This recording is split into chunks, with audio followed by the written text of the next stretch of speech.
बहुत समय पहले की बात है। किसी स्थान पर एक महात्मा पर्णकुटी बनाकर निवास करते थे।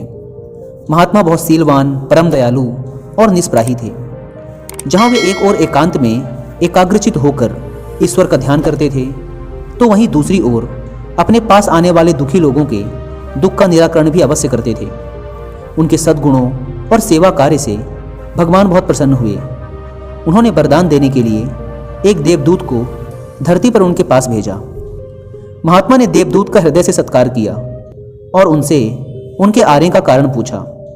देवदूत ने उनसे कहा, महात्मन, ईश्वर आपकी भक्ति और सेवा कार्य से बहुत प्रसन्न है, इसलिए वे आपको वरदान में कोई दिव्य शक्ति देना चाहते हैं। उन्होंने मुझे आपके पास यह पूछने के लिए भेजा है कि क्या आप लोगों को रोग मुक्त करने की शक्ति प्राप्त करना चाहेंगे?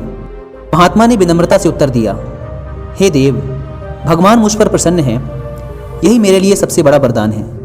मुझे कोई शक्ति नहीं चाहिए। मैं परमेश्वर के विधान में कोई हस्तक्षेप नहीं करना चाहता। जब महात्मा ने रोग मुक्त करने की शक्ति लेने से मना कर दिया, तो देवदूत ने उनसे कहा, तो आप दुष्टों को सद्मार्ग पर लाने की शक्ति ग्रहण करें। महात्मा ने पुनः यह कहकर विनम्रता से शक्ति लेने से मना कर दिया कि पापियों को सद्मार्ग पर लाना आप जैसे देवदूतों का काम है।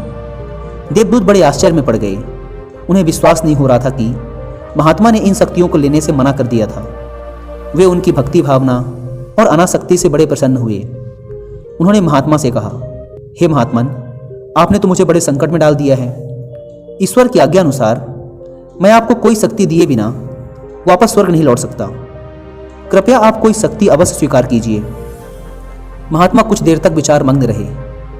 फिर उन्होंने देवदूत से कहा, ठीक है, अगर आप मुझे शक्ति देना ही चाहते हैं तो यह वरदान दीजिए कि भगवान मुझसे जो भी शुभ कर्म करवाना चाहते हैं वे बस होते चले जाएं।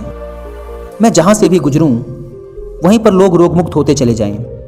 देवदूत ने कहा, ऐसा ही हो, और उसने महात्मा की परछाई को रोग मुक्त करने की शक्ति से संपन्न कर दिया। फिर वे वहां से चले गए। इधर महात्मा जहां भी जाते वहीं लोग स्वस्थ होते चले जाते।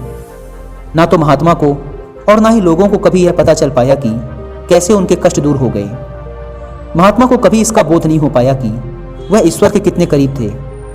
सेवा तभी सच्ची कहलाती है जब सेवा करने वाले मनुष्य के मन में जरा भी अभिमान ना रहे।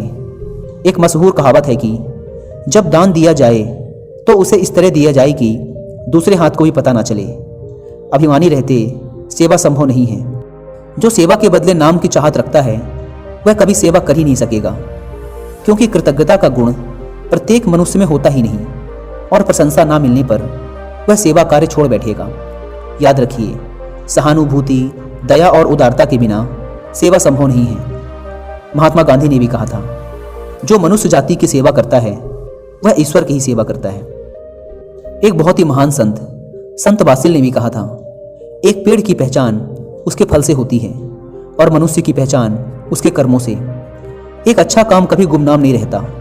जो सम्मान का बीज बोता है परिणाम में मित्रता की फसल काटता है, और जो दया को रोकता है बदले में प्यार पाता है।